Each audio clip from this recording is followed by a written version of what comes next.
Hey YouTube, wow, it's been forever since I've made a YouTube video, but I had an email come in today, and I'm way more active on Instagram and do a lot more interaction and video posting there, but you can't do a long form video reply very easily there. So I thought I would make a YouTube video to reply to an email today from a guy named Herb, who asked me the question about the tire hammer versus an inline treadle hammer, or any treadle hammer, I assume.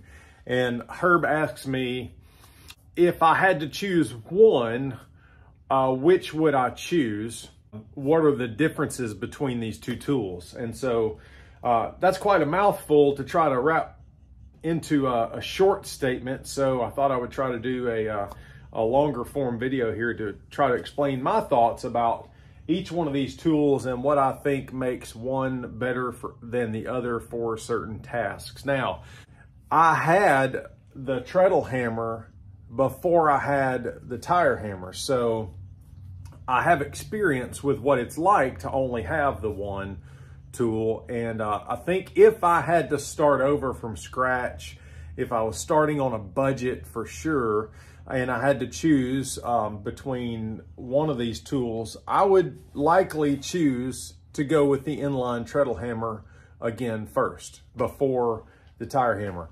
Now, that's not to say that the tire hammer is not a great tool and not a phenomenal tool. I have multiple tire hammers, so I'm a big believer in the tire hammer, but especially if you're just starting to build up your tools, there are some things about the treadle hammer that are advantageous over the tire hammer. So I'll talk about those real quick. First of all, the treadle hammer is really designed for single blow forging. It's designed really so that you can take, I'm just gonna grab some steel here. It's really designed so that you can take a piece of steel in one hand and then a tool in the other hand and put it under here, put the tool on top and come down and make blows. So it really acts like a striker in your shop. So if you know what a striker is in a blacksmith shop, it's a guy that stands to the side with a sledgehammer, and when you move your tool on top of the work, the striker comes down with a sledgehammer and helps provide the force for the forging blow. The treadle hammer is like having a striker in your shop. It's like having a helper with you at all times.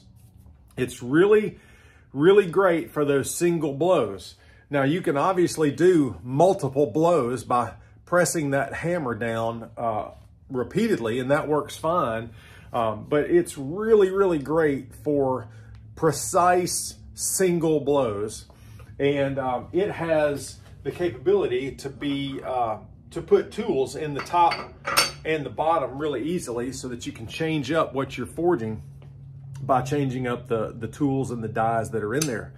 Now, I use the treadle hammer on a daily basis in my shop, primarily for two functions. One, I do all of my touch marking. So whenever I'm finished with a piece and I'm happy with it, I'm ready to put my maker's mark in it, I do all the touch marking at the treadle hammer, because I can really carefully line up the touch mark in my right hand and hold the work in tongs with my left hand, and I can get that touch mark exactly where I want and come down with one heavy blow, and I rarely ever mess up marking my work anymore since I've got the treadle hammer.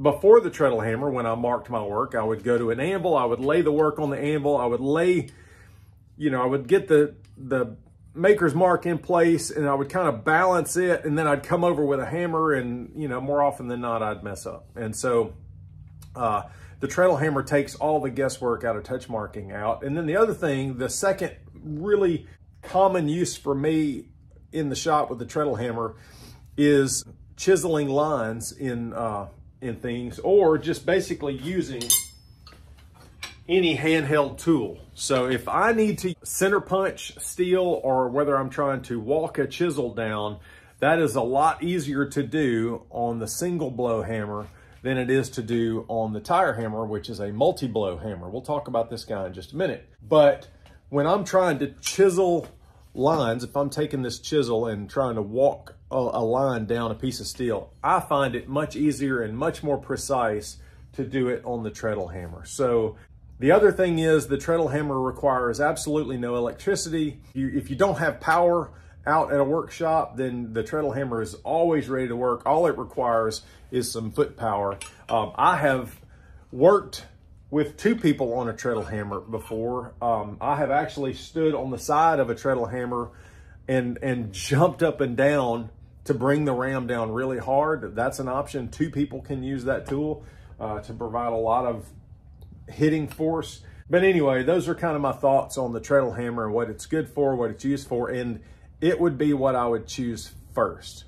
Now, with that said, obviously I'm a huge tire hammer fan, and I absolutely love them. I think they are the best value in power hammers today, hands down.